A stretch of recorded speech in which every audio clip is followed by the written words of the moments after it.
on the shed box. We good to go, Evan?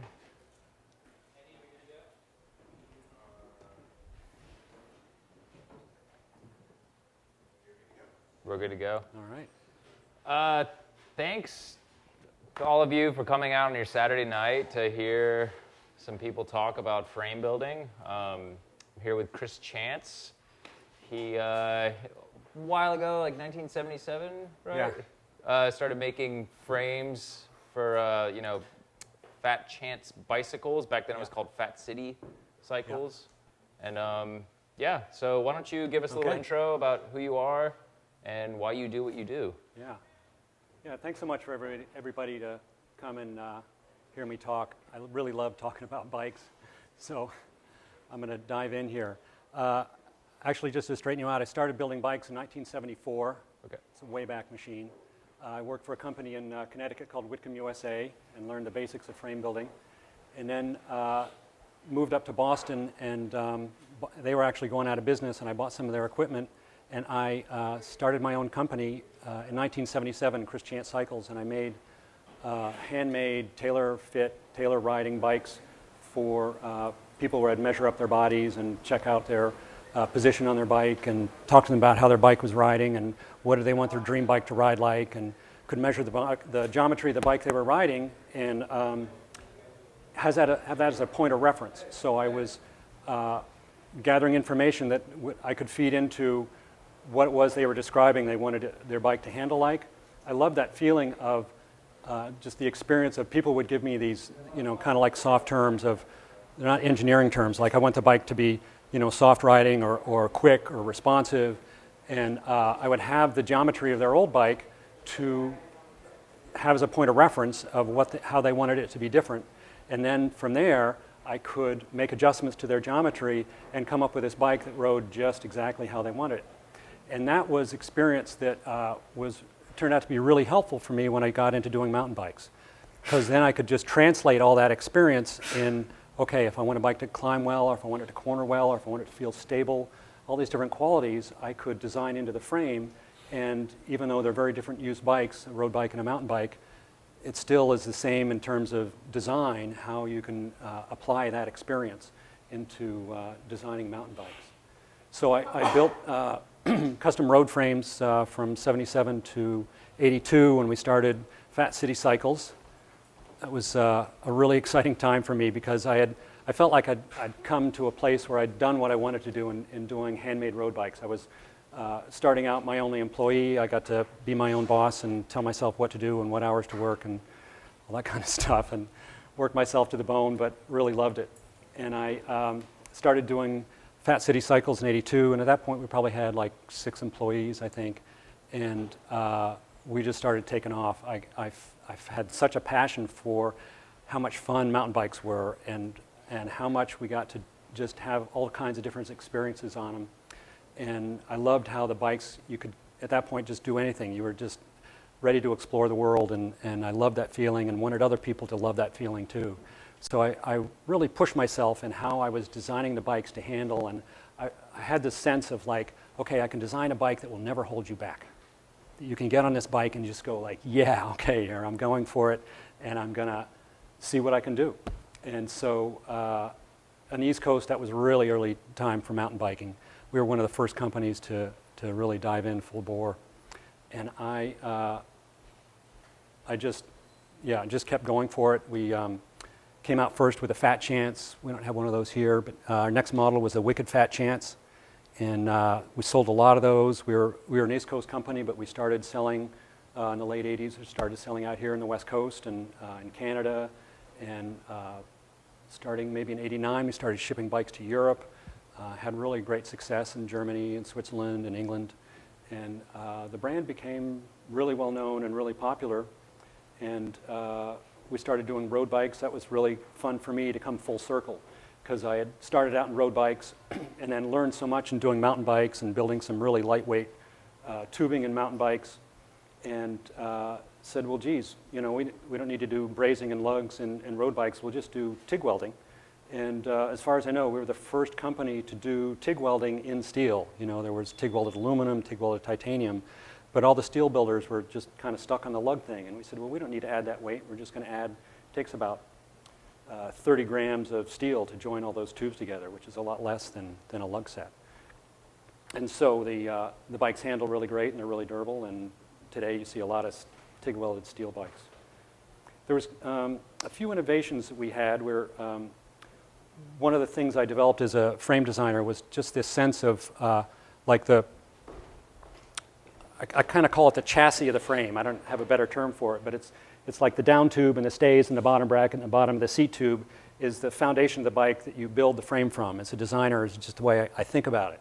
And so I want to build in that kind of predictability and like a feedback. It's when you're riding a bike, you're on the pedals, you're on the bars, sometimes you're on the seat, and you want to know exactly where your wheels are, and you get that feedback through the frame, and you want to have that be like a positive thing. You don't want there to be slop in there, but you also want it to have some compliance. It's really this balancing of ride qualities where you gotta like nail it right in so that you're not bouncing around too much, but you're getting a good feel for what the bike is giving you for where do you want to plant your wheel, how do you need to keep the rubber side down is really what it's about, right? We all know that. And then the upper part of the frame, I can design in some compliance, or more like we came out with a Yeti after the Wicked, and that was a much more beefed out tubing bike. We had larger stays and top tube and seat tube, and still had that pretty much the same chassis, made a few minor changes in the geometry, but that bike it just kind of took off for us. I remember one of the early test models we gave to one of our local racers, and he went out for a couple rides on it and called me up, and he was just giggling on the phone about how he loved how this bike rode. And that was kind of the first sign we're like, I guess we kind of nailed it, because we started shipping it out to magazines and got all these really rave reviews. Mountain Bike Action said a new standard has been set in how a bike should ride. And so it's been really rewarding for me to put all these bikes out and have so much positive feedback. The bikes we did after that were, I wrote a program on my computer to compare different stiffnesses for materials. Like titanium is only like 60% the stiffness of steel, and it's really strong. And most people, at least at the time, I don't know really so much about titanium right now, but it was really easy to find a lightweight titanium bike that were really flexy, and yeah, they were strong enough, but they didn't have the experience like I had in like I fuss over like what's the wall thickness and how long is the butt and how long is the taper and where is all the ride quality that I want in a given tube. I fuss over all the details of that a lot. And when I was switching over to titanium, I was able to, through this program in my computer, take my steel tube handling, frame handling experience through all those tube sets I designed and translate that into titanium so I could build a titanium bike that had a feel like a steel bike. It was really kind of a unique thing. There wasn't a lot of people that had the experience in steel. They were just like building in titanium or calling up some company to have them build a titanium bike. But I felt like I brought something real fresh to that. And then we built Shockabilly and two versions of that. We did the road bikes. We did a titanium road bike eventually. And that was really coming full circle for me. And then around 2000, it just became time for me to do something else with my life. I'd had this long run of 1974 to 2000, and I had just been in this total immersion of bikes. Like all my friends were into bikes. My life was totally about bikes, and I needed to know there was something else in the world besides bikes. It's like, okay, I've done it. You know, I'm ready for a change. So I left the bike business and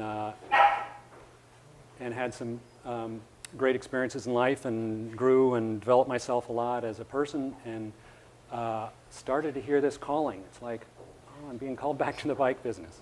I went to the hand-built bike show. It was in Sacramento a couple years ago, and all these people are coming up to me saying, "Where have you been? Missed you." It's like this homecoming. It was really great.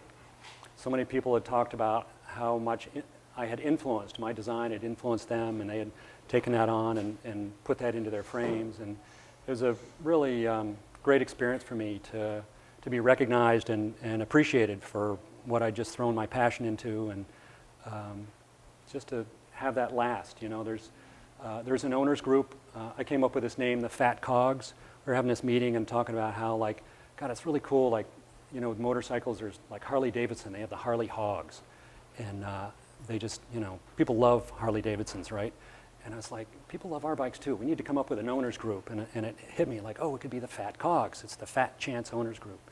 And it's still got a lot of activity in online, and there's a lot of owners out there. I got a friend that owns like many dozens Fat Chances, and there's just a lot of people that are coming to me saying, I'm so glad you're back in business, which is, I'm so grateful for that. You know, I feel like my life is so fortunate that that people are calling me back to it, and it's just really rewarding, and I'm looking forward to what's coming. I'm just so thrilled to be building the bikes again, and taking my expertise and experience and skill and talent and seeing what comes of it. And I'm really proud and pleased to be presenting this bike. We did a Kickstarter campaign earlier this year, raised a bunch of money to build a first batch of bikes, which has been taking longer than I had hoped. It's just one of those things that's like, you think, oh yeah, we'll just do that, and it ends up taking a few more months, but we're getting there. We're going to be delivering some later this month, and the rest of them in September, so I'm really, really thrilled about that. I have a piece, a friend of mine who used to work for us. I don't know if you guys can zoom in on this at all, but it's a head badge out of sterling silver with Yeti, and we're going to be putting that on all the Kickstarter bikes. Tell us about the Yeti character. Where did that come from? We had, you know, a bunch of really creative people working with us, and we had this guy, Mike Papa-Constantine, who had done a lot of graphics for us. He used to draw these stick figures on mountain bikes that were just really kind of fun. We had a water bottle with him on them, and he was just a really creative guy in his drawings, and another guy who had done a lot of graphics for us, Rob, and these were guys who worked in the shop. They did braise-ons and finishing and aligning, and they were sitting around the shop late one day, and Mike had a pen in hand, and they were just talking and yucking it up, and next thing you know, Yeti's on a piece of paper, and he just took on his own life, you know. Other people in the shop saw it and just went, well, we got to use this. This is like, you can't just like have this go away. This is too cool. So it's like he became our team mascot. And we came out with the Yeti Team Fat Chance back in, I think it was '89, and we sold more of those than anything else put together. It's really, really a popular bike. And you weren't just making bikes for, you know, just normal people. You had a few pros and some we had some pros. We had some famous people, Dustin Hoffman, Chevy Chase, and there's a bunch more I can't remember. But that was kind of fun. You know, people appreciating what we're doing on all levels. Tomac. And, Tomac, yeah. A friend of mine who I'd known from early bike shop days when I was racing turned out to be head of Mongoose, and they were sponsoring Tomac, and Tomac was having some problems with his frames lasting in races, and I'm trying to remember when this was. I can only guess like '87 or something. And so this friend of mine called me up and said, we need some bikes that are a little more durable. Can you help us out? And I said, sure. And so we built Tomac 3 bikes, and he was able to have a bike that lasted through the races, and they lasted through the season, and I guess he can ride a bike pretty hard. It was nice to be building a bike for somebody who's on the top of the heap for racing like he was back in those days. It was pretty great. What year was that? '87 is a guess. Yeah, I think so. So I got lots to talk about, but I'd like to talk about what you all want to hear about. Do you have any questions? Yeah. So coming back in 2015, like building obviously a very different style of bike that we were building, you know, in 2000. Were you building bikes with disc brakes even in 2000? We started to, yeah. The bulk of bikes were cantilevers, and discs were just starting to come on. So it's been like a major catch-up, you know, like there's so much that's changed, and that's exciting. You know, it's nice to come back and see that so much has developed. You know, I look at parts now and see that companies are investing a lot in engineering and the industrial design. You know, they really have a very polished look, and it's really cool to see that. It's nice that you know, the bar keeps being raised. So I love that. What was one of the technological advancements that you were most intrigued by, or the thing that kind of changed the game for, you know, hardtails or rigids? Yeah. Well, dropper posts would be kind of the top of the list there, disc brakes, it's all like so more dialed in, even the shifting and wheels, that huge change in the wheels. I mean, I love how 29ers just roll over stuff. It's so great. And it's a bit of a dance as a designer, like I actually, in production, we're going to build bikes with slightly shorter chainstays than that. It's like snaking it through around the tire, and the chain rings is quite a lot, It's like there's not much real estate in there, and we came up with this idea of the demi yoke, which is, I think, a way that allowed us to do that and do really short chainstays. And so we're doing chainstays that are essentially the same length as we did in the Yeti with the 26-inch wheels, so that's pretty cool. But wheels change the geometry and the handling so much. So catching up with that, and how people ride a lot differently now. Back when I was designing bikes, an aggressive bike was a really steep head angle, and now it's like, well, you want the wheel way out there so you can ride more aggressively, and it's yeah, it's just a whole different approach. Still a bike frame, but it's different. Any other questions? Yeah. When you left the industry, how much were bikes a part of your life? That's a good question. It's funny. I've always loved bikes, and when I stopped working, I think of it as kind of like a love affair. When you're done, you just have to separate. You have to go your different ways so you can open up to something else. And I still rode, but I really made an effort to okay, I'm out of this now. I really need to open up to what else life is going to offer me. And so it was really interesting because when I started thinking about coming back, one of the things that happened is I met this woman who was doing her PhD on the culture and history of mountain biking. It's like you can get a PhD in that. It's like, wow. Whoa. And the world has changed. So she said she wanted to interview me, and I was going like, wow, okay, so I know I have a lot to say, but I wonder what that's going to be like, because I hadn't really immersed myself in it in so long. And so I sat down with the interview with her, and I just lit up. I thought I was going to be sweeping cobwebs and dust out of my brain, but I was just there and alive with it, and it was really oh, I really have a lot of passion for this, don't I? I'm really alive to this, and so that was really a wake-up call to me. It's well, do I want to just keep doing it, or do I want to get back into it? And it's a huge decision in a life to start up a business. I don't know how many of you had that experience, but it's a lot. But it really came to a place where I didn't have the choice. It's this is what I got to do. There's so many people asking me to do it, and there's so many fans out there that still have a real enthusiasm for what I did. That here I am. I'm going for it. It feels really good. I love waking up and saying, okay, I get to build bikes again. It's really awesome. Feels good. Yeah. It's really, yeah, please. There's such a legacy beyond Fat Chance that kind of started within the walls there, Merlin, independent fabrication. Yeah. Was that something by design, or is that just what happens when you get rad people together? Yeah, I think it's a combination of things,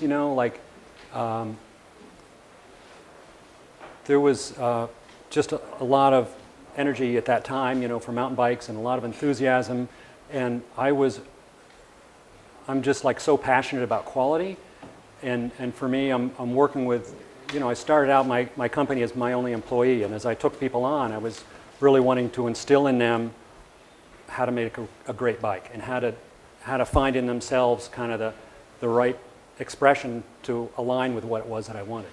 And so one of the things that I became was not just a manager, but a coach. I'm how do I work with people to get them to do what I want them to do, which is, one of our missions at one point was to build bikes that set the standard in the industry. That we went into work to build as most awesome bikes as we could, and that was, in my mind, one of the requirements of walking through the door in the morning. And so I think people, got to a place where, well, I can do that, I want to get up in the morning and run my own company. And so I forget the exact number, but there was something like 21 companies that were up and running. This is back in the 90s, that had been people that had previously worked at Fat City. And yeah, it's just, I think it's a natural occurrence, somehow I think that Fat City had more people coming out of it that started their own company than some of the other companies, but I've never seen a, I mean, I had a lot of magazines say, what is it with you guys? Because you have a lot of companies starting from you, and I don't know how other companies fared in that, but for me it was just, you know, I think it's part of how they were challenged there to like really do something great, and I think that's part of why we were able to just get people to love us for so many years afterwards, you know. Yeah, thanks for the question. Yeah. Two-part. This is a question of scale. When you were at the peak, I assume in the 90s, how many people did work for you? How many bikes were you making a year? And Yeah. also, you touched on this already about starting with 77 and moving into mountain bikes. Yeah. When did you move into TIG welding, and how did that happen? Is that, particularly as a builder, Yeah. it's, you know, it's a pretty important part of the role at this point? Yeah. So at our peak, we had, I'm not really remembering, 30 some odd employees. We were building in a range of 1,500 to 2,000 bikes. We built a number of something like 15,000 fat chances over the years. So yeah, it's a lot to run that. You know, you start out as a guy who's like, you know, just really wants to build bikes and working alone, you know, to like, oh, we need an employee manual now, you know, and there's just all this stuff that happens when you grow, and different aspects of you get called to the fore to deal with things. And, you know, I remember so many times where, as I was learning to become a manager, I had this friend that I would call up, and thank God for this guy, where I'd call up and say, Alan, you wouldn't believe what happened now. What do I do with this? You know, it's like some blooper that I'd made in managing people that I didn't really know. You know, you learn by making mistakes, and I got to, you know, do my best with that and learn about it. And I had a lot of support, so that was really good. The TIG welding was something that was just like a natural for me. I actually learned welding before I got into bikes. I was welding on submarines back when I was 19 years old, and I got a job that they did training for 12 weeks, and then I only lasted like 2 months on the yard. It was just a bizarre experience. Like, I spent 12 weeks learning where you're just at a welding booth and you learn how to weld what's right in front of you, and then... Is that also the Boston area? I was in Connecticut. Yeah. Big shipyard there. Yeah, huge shipyard, monstrous place.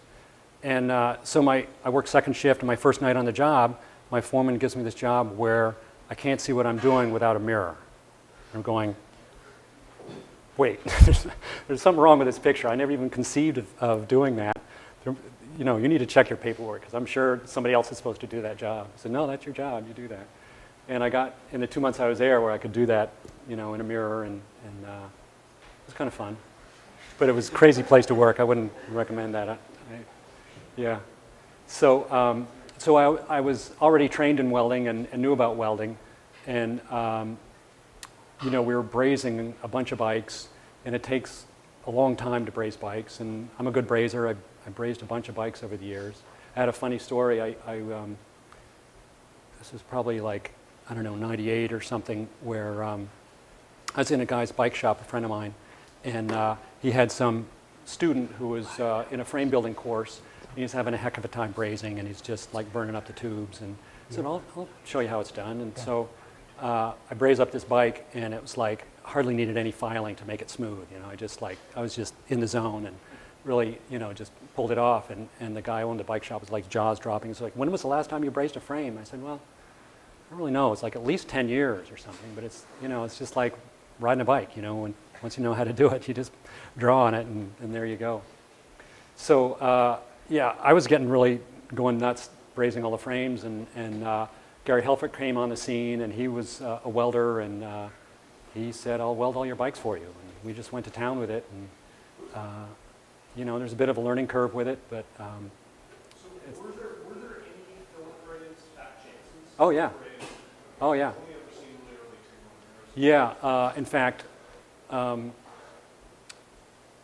part of my process of thinking about going back into the business, I was in Fairfax, and this guy who's collected a bunch of my bikes brought me one, the first bike we built back in 1983, that I'm sure I brazed, and I got to ride around Fairfax, which is like, oh my God, this 29-year-old bike that I'd said goodbye to and never thought I'd see again, and there it is, and God, it's in beautiful shape and looks really beautiful, and it was really, really cool experience. You know, it's like these babies you send out to the world, and it's it's nice to see them come back and look so good. Yeah. I feel like you got more questions about TIG welding, is that? Well, we don't need to go down that rabbit hole. Okay. I was just curious about how you decided to make the transition, and then also it was essentially because it's more practical, right? It's more practical, more efficient, in the end product too. I mean, So what year was the full transition that you went completely to TIG welded work? it was pretty quick. It's a long time ago. I don't know exactly when we gave up on brazed, but I'm thinking probably 84. I kind of at some point just said, I haven't got time for that. And these TIG welded bikes work great, and that's what you want. Yeah. Was it hard to get back into, was it hard to get back into building things that have been away for so long and all the innovation that happens since then, like steel size, rubbers? Yeah. It was a lot to catch up on. Yeah, I had a lot of homework to do. But at the same time, I was just really, it's like busting loose, It was just so great.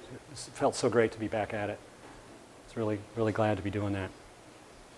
But I've been working my ass off too, and it's great because I've been really impressed with how much energy I have for it. But yeah, it's a lot. It's like a lot of changes, and it's fun to get up to speed on it too. Yeah. I was going to ask, when you decided to go back into business, did you decide you wanted to go for a certain kind of rider? So like, this is the person I'm building bikes for now in the new market. Yeah. How do you think about that? That's an interesting question. I don't know if I do that consciously, I think that we have, over the years, built bikes for kind of a certain kind of rider, and for me, kind of the key things are super high quality and where are all the opportunities we have in designing and building the frame to make it really great. And I love this sense that you get on the bike and the bike is there to support your experience, that you don't feel held back. There's nothing about this bike when you're riding it that's like, oh, I wish this was different. It's just like the bike in a sense challenges you. We used to talk about this telepathic handling where you think something and all of a sudden the bike does it. It's like there's no gap between you and what the bike does. So does that answer your question? Yeah, that's a good Oh, good. goal. All right. Great. Yeah. Currently, like how many, I guess you're new back into it, but how many people are you employing? Yeah. What's your kind of production goals Right. for this Yeah. year? Good question. And so, Yeah. But then moving into next year, do you see yourself growing or are you Yeah. kind of Yes. setting what you're planning to do? Yeah. So, yeah, really the goal is to bring the company back up to what it was and then see where we can go from there. So, I'd like to get into carbon fiber. We're going to do some titanium and a bunch of different kind of steel bikes. We're coming out with a road bike in the next few months and updating the Yeti. So, in starting the company up again, I was looking at how many changes there had been in the market, and there's so much carbon now. Like all the high-end bikes are, for the most part, carbon.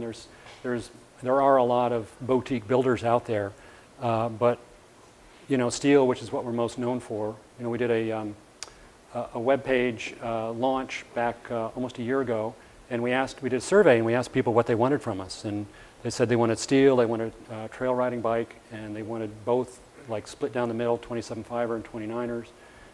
So that's what we're starting off with. But I'm not really clear what's going on in the market about how popular is steel going to be. I keep hearing there's a resurgence, but I don't have a sense of how much should we spend on tooling and how much of a shop should we set up to build steel bikes, because we don't really know exactly where all that's going to land. So I felt like what I wanted to do was get with a builder that I could work with and use their shop and work with them in their shop and work with them to build the bikes.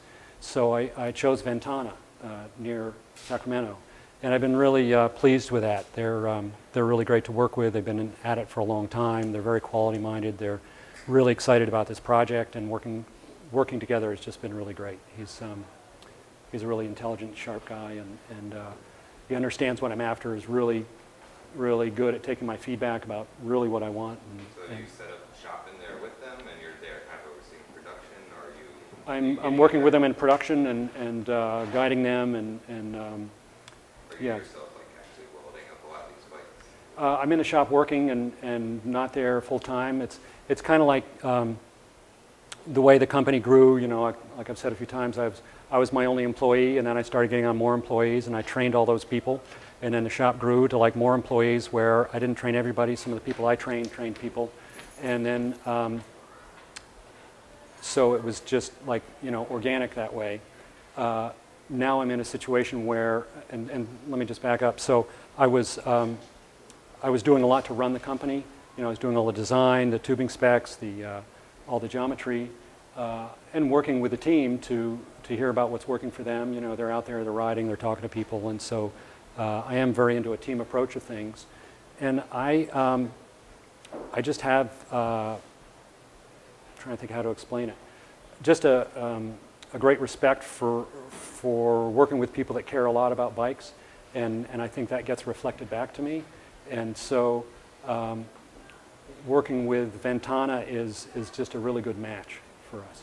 So I have a lot of trust, and they have a lot of trust in me, and I'm looking for that relationship to grow, and we'll just see where it takes us. And like I said, we're looking in the future at some point to do carbon fiber, and you know, there's all kinds of opportunities out there, so we're working towards them. Yeah.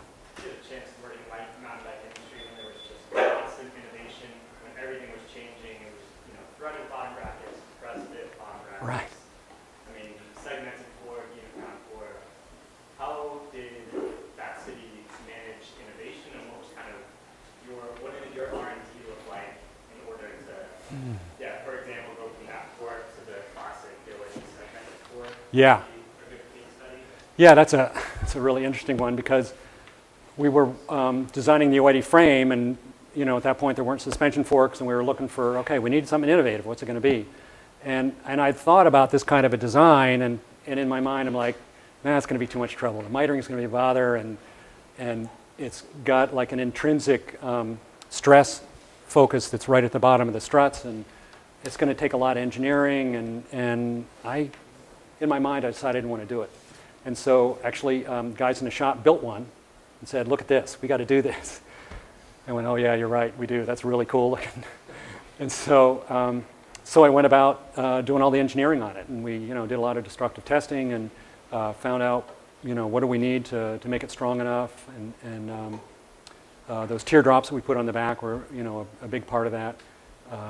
And you know, I wanted it to be light and compliant. The first year we did it, we did 1.1/8" blades, which you know, people still that get on those and ride them go like, whoa, okay, now I see why we need suspension.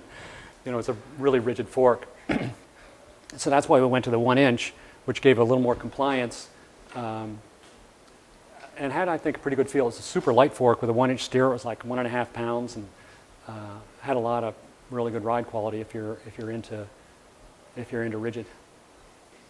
Does that answer your question? Yeah, so it's pretty much just trial and error, just figuring out cool stuff. Yeah. You know, you get an idea, and sometimes it happens in the middle of the night. You know, and you write it down, and you just talk to people. And you know, I like interacting with others and seeing what's in their brains. And yeah. How has the power of brand changed from when you were starting to now? Building great innovative products. That's a great question. Well, you were saying like the whole reason to change it from Fat City Cycles to Right. Fat Chance bicycles. Yeah. or- Yeah, when I started the company, we were looking at the name, you know, and Fat City was like, that's where we want to go. You know, that's like where you're hitting the big time and everything's success.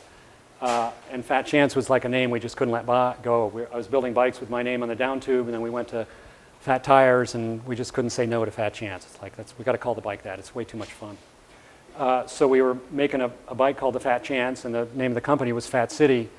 And quite a few times people would come up to me and say, well, I know what Fat Chance is. I see it on the down tube. What's Fat City Cycles? And I'd have to explain it to them. And we were, you know, like, and I don't want to say wasting money, but it's not like good marketing focus to split it into two names. So when I started the company again, we dropped the Fat City Cycles, and now it's just Fat Chance Bicycles. But I think, you know, the world has kind of grown up in terms of what branding is. You know, when I was a kid, if you had like the name of a brand on your T-shirt, you probably would have been laughed at. You know, like it just wasn't done. And now people wear that as like, you know, they pay to wear it. The companies love it. It's, you know, branding is like a whole thing in itself. So I don't know. That's probably a discussion we could have for an hour. You know. And, yeah. How Yeah. effective has social media been in this whole, like, kind of on the branding Yeah. side of things? I mean, like back then, it's like you waited Months upon months for like a Right. magazine's review Yeah. to come out of your Yeah. bike, and it could come at a time in which you might not have stock of something. And like, how Right. is Yeah. that like kind of immediacy influenced what you guys are doing? I mean, I know you were saying it's taken a bit longer than you had anticipated. For the that's the 3D stuff. The stuff on the internet is great. You know. Yeah. It's a great question because we did a relaunch back for Interbike last year, and did a Facebook page and a web page, and on Facebook we got 2,500 Facebook page likes within a week. It was like, wow, okay, I guess we're doing the right thing. You know, it's just really felt great, and people are cheering us on. And we did a survey that I mentioned on our web page, asking people what they wanted from us, and we got thousands of responses in like not much time. It's really exciting. I love it. Yeah. Like the immediacy of it is just really enlivening. Cool. Yeah, it's been really cool. Yeah. You mentioned that you were having a road bike plan for the next few months. Yeah. Yeah. What cyclocross? Is that something? Yeah. We got this long list of stuff we want to do, and cyclocross is on it, and we'll get to it. I'm not sure what the timing is. I'm kind of like hesitant to be predicting now because it took so long to get us just to where we are right now, but we'll get faster. Yeah. And how do you feel about fat bikes? Since that's a part of I think they're a lot of fun, and we're talking about it. I'm not sure where it is on the list, but I'm thinking we'll get around to that before too long. Yeah.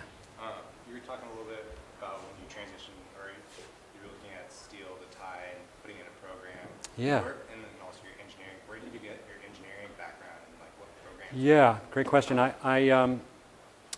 was telling somebody earlier that I both my parents taught in college, and I went and did a couple semesters in college, and I went, this is just like being at home. I want to be in the real world. And I just went out and lived in the College of Hard Knocks, just started my business and learned as I went. And I often had an engineer on staff, so a lot of that, I kind of got by osmosis. And I think it's like a way my mind works. I'm, wanting the super quality. I want to know that what I'm putting out there is going to be enough. You're sometimes riding that fine line of what is enough, and you need to know. So you do testing and you set standards about what's acceptable, and your experience is a great teacher there too. I mean, that's something that I can draw on for, I have so many years of doing this. It's pretty great. Yeah. Yeah. Is the 26-inch mountain bike dead? Well, the downhillers are using it pretty thoroughly now. I don't think it's dead, but it's getting there. Are you designing for like 27.5 then? Or? Yeah, I do 29ers and 27.5ers. Yeah. That's what people are wanting now. So, yeah. When you think about your contemporaries at the time, Yeah. who really stands out in your mind? Somebody who's doing something interesting or different that you felt was compelling, or maybe they were a competitor, or somebody where you were like, Yeah. you had your eyes on them. It's not to say that it was a bad or good thing, but you were like, Yeah. they're doing it right. I wasn't a guy that looked so much for what was going on out there, but people like Richard Cunningham was doing some really, really interesting stuff years ago. I'm trying to think how to describe how I design. I think I just think in my mind about what are things that I can refine, what can I do to make things better, what fits my mode of design and how I want the bike to be. And so, Sorry to clarify. More, whose business did you look at and go, they're putting together a really good business and I get one.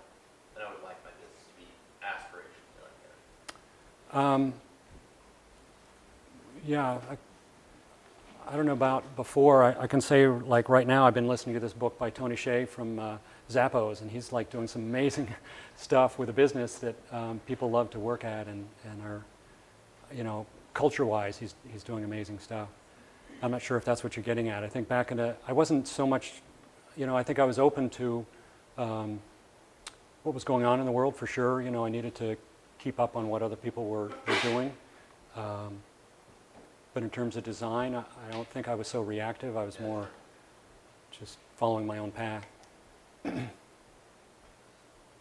How have tools like, you know, just 3D modeling and Yeah. you know, even working with like Paragon and stuff like that, like Mhm. how much does that influence the design process and what you see your final product? And what are some of the details that you were really proud of in the old frames? I mean, Yeah. obviously the segmented fork is Yeah.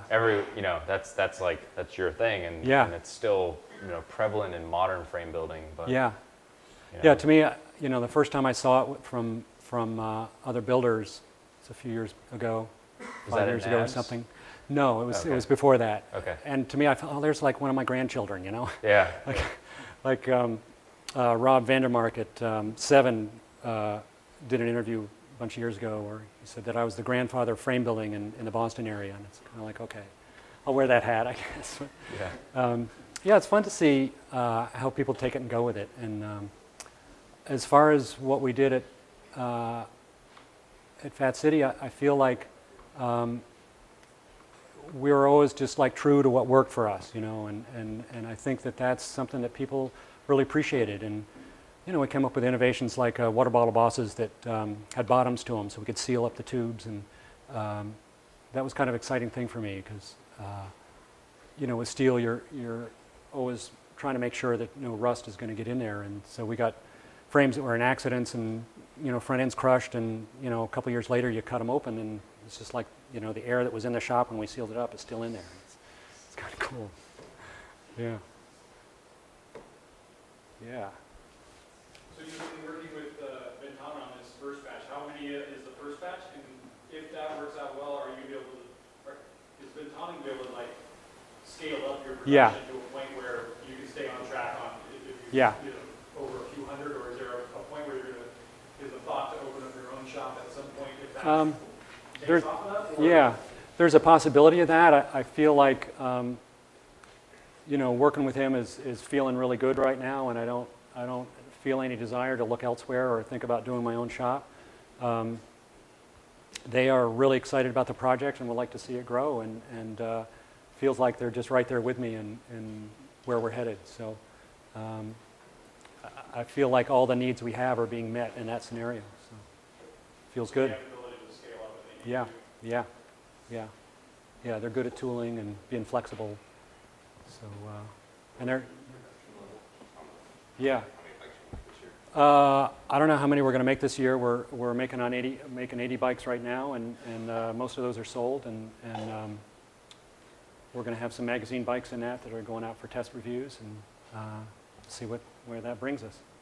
But we're definitely going to be building more bikes before too long. Yeah. Yeah. When do you think carbon or tide might come into play at some point? And will they be introduced? I mean, carbon in the United States is pretty limited. It's really limited, yeah. Been working with a designer that is like really adamant about quality, and he's got a lot of experience in working with some companies in Asia, and we're looking at that. You know, that it's pretty limited what we can do here, and I'm feeling like if we're going to be a player in the market, we need to give people what works, and so that's what we're looking at that. Yeah. And I'm excited. I feel like you know, the world is getting more global, and we do as much as we can local, and sometimes it makes sense to do something overseas that I can know the quality is what it needs to be, and to me that's the bottom line. I'm not that's something I'm not flexible on. Well, it's nice that some of the other companies that have went away and come back that went straight to overseas that do at least starting producing steel bikes here. Yeah. And that's a good, you know, it's a nice for the market that wants that. It's Yeah. gonna be great for your Yeah. those avenues where a lot of companies just decided to like Right. clean slate with the U.S. and just get everything made overseas. Yeah.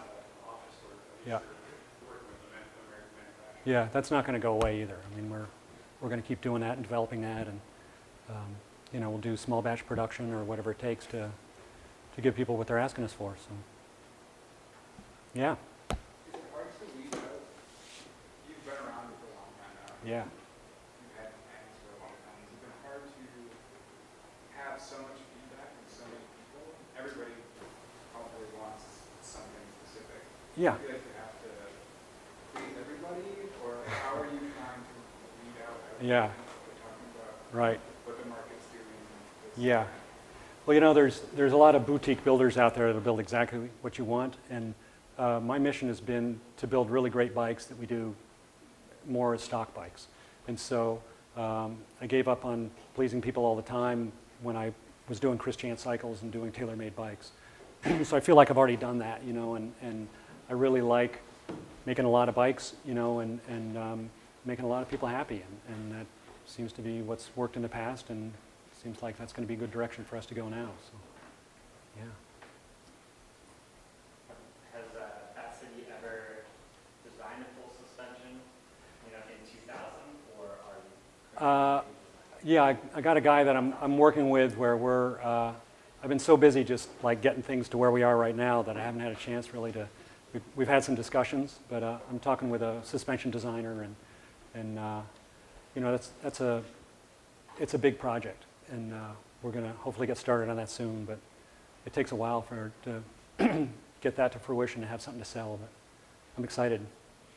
Yeah. Oh yeah. We have another question over here too. Oh great. Yeah. And sort of in budgeting to previous, but given sort of the fact that overseas production is basically superior to U.S. production at this point on any kind of scale. Uh-huh. I would argue with that actually, but yeah. On any kind of scale, and the production quality overseas is incredible. Mm-hmm. How do you think that domestic brands who want to stay here with steel or whatever material they happen to be using differentiate themselves aside from paint and branding? Because a lot of sort of the standards are ubiquitous. Everyone's able to keep up very quickly. Mm-hmm. How do you think brands actually differentiate themselves from a product standpoint, knowing that overseas production is basically incredible? Mm-hmm. Yeah. It's really good. Yeah. So I don't know about other companies. I can say, you know, what works for me is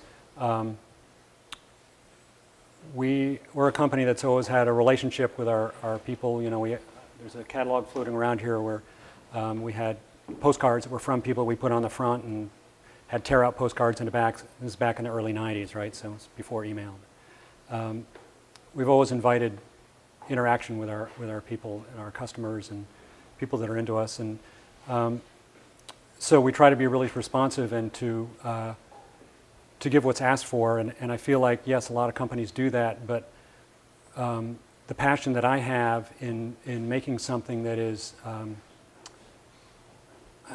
don't know how to differentiate really in what I'm saying. I just know that what I've done in the past has worked really well, and it's the passion that I've had that has kind of fed into this feeling of like when you ride a Fat Chance, you just go, yeah, this bike is really working for me. And I don't know if that's like a certain kind of rider.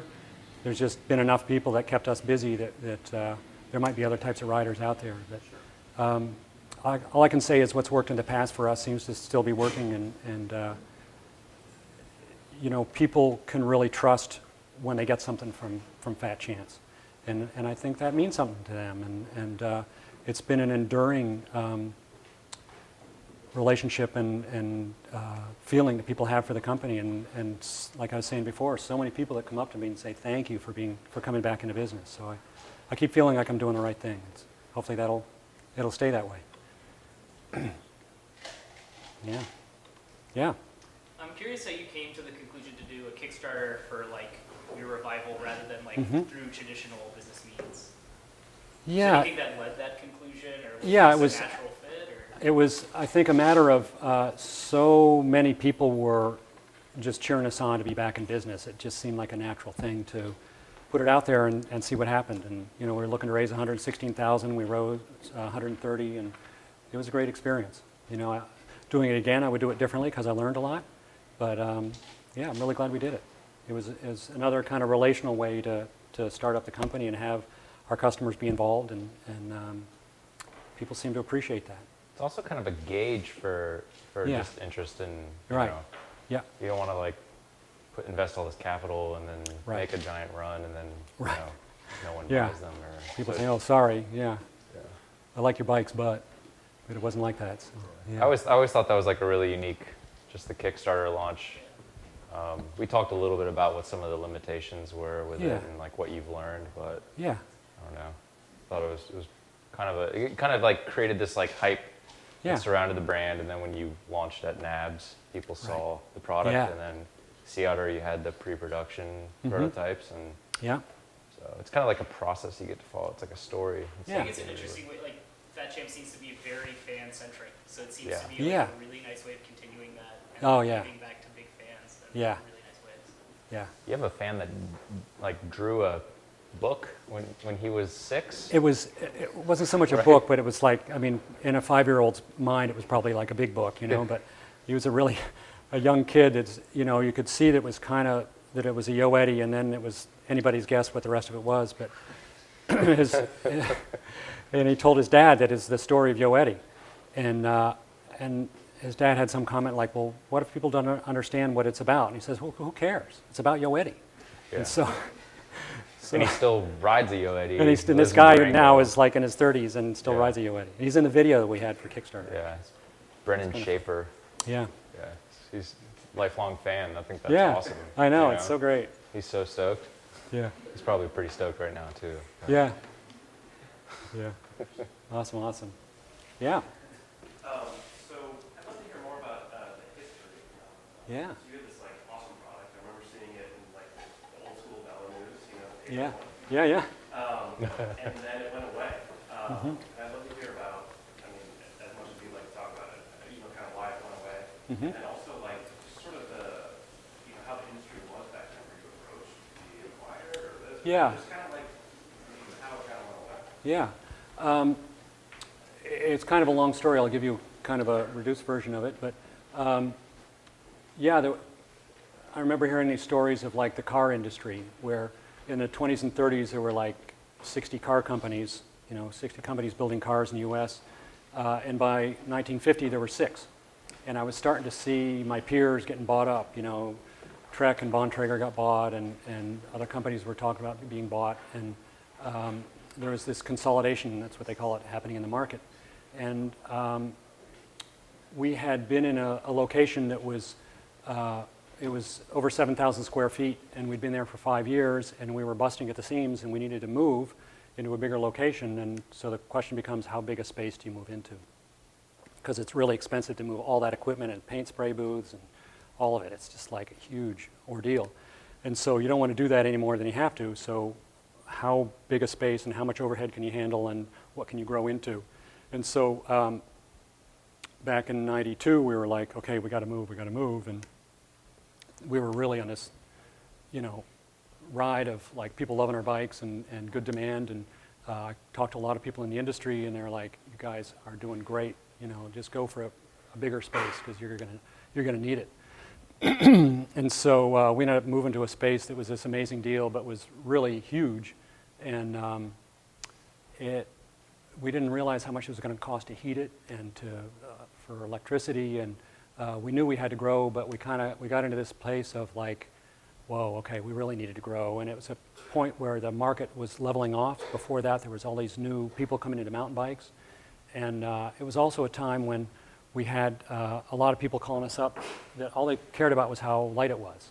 And for us, there's a whole nother story of how much we've refined how it handles and how it gives you the experience of not holding you back. It's a light bike is a great thing, but that's only one factor in what makes a great bike. And to me, it was starting to feel like a fashion industry. It's just well, what does it weigh and what color is it and what makes it cool? And so we were, we were in this place where we needed to grow, and we were struggling a little bit with gaining that growth, and got to a place where we talked to a lot of people that could help us manage our way out of that. But I ended up deciding to do a merging with a company, Serata. They do a great road bike, and we were known for mountain bikes, and we ended up doing a merge with them, and that ended up not working out so great. It seemed like a perfect idea because we're very complementary, and they build a great bike, we build a great bike, and we just thought the idea of having two brands under one roof where we could work the economies of scale was going to be a great benefit to both of us.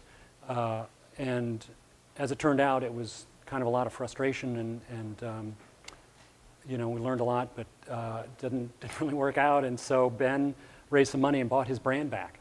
And in that process, I got Fat Chance back with all its inventory and the brand, but didn't have the means to produce. So we kept in business with. That was started in '97. So the brand was around until about 2000, and so we still built bikes under the, with Serata building them. They had all the tooling, they knew what they're doing, and I was in there enough that I was assured the quality is what it needed to be. And at that point, I was starting to have that feeling I was talking about earlier of like, okay, it's been bikes for a long time now, and I'm ready for a change. And so I just started kind of withdrawing from it, and my past wife was running the company, and just got to a place where she decided to pull the plug on it. And so around 2000, that was it. Yeah, and now I'm back. I worked for a company designing stuff for the garden, just kind of as a job as I got training in shiatsu. And I became a body worker and did all kinds of different trainings and helped people work through issues where they were being held back in their body. So I was like holding a really deep presence for whatever was arising in people that were feeling really blocked in their lives, and did a lot of coaching and helping them with working through what was the issue they were really struggling with, and it was very rewarding work. Okay. Yeah. Yeah. Yeah. Good. Yes.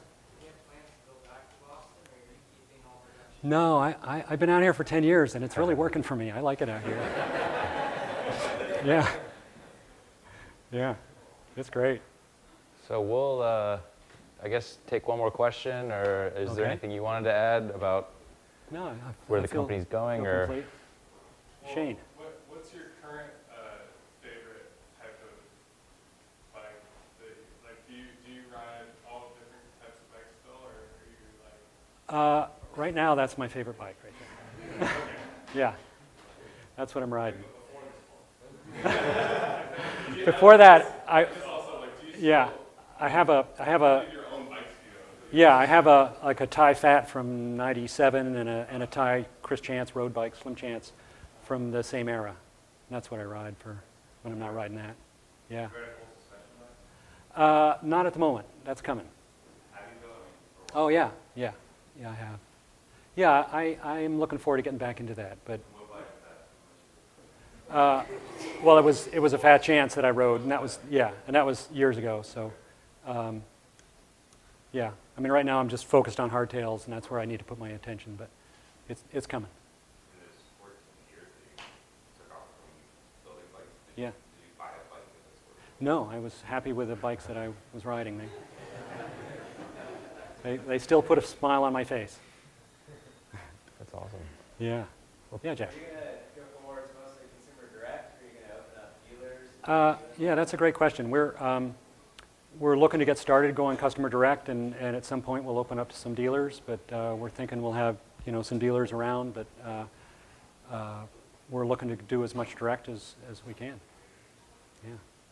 It's for us, it's natural to be in communication directly with our customers, so we're really wanting to see how much we can do that. Yeah. Thanks, Chris. Thanks to the Okay. Mission Workshop crew. Thank you all. Thanks, guys, for coming out. Thank you all. Yeah, that was good. Thank you. Yeah. Thank you. Cool. Beer, food, stuff, consume, have fun. All right, thanks for coming. Yeah, thanks for coming. Nah.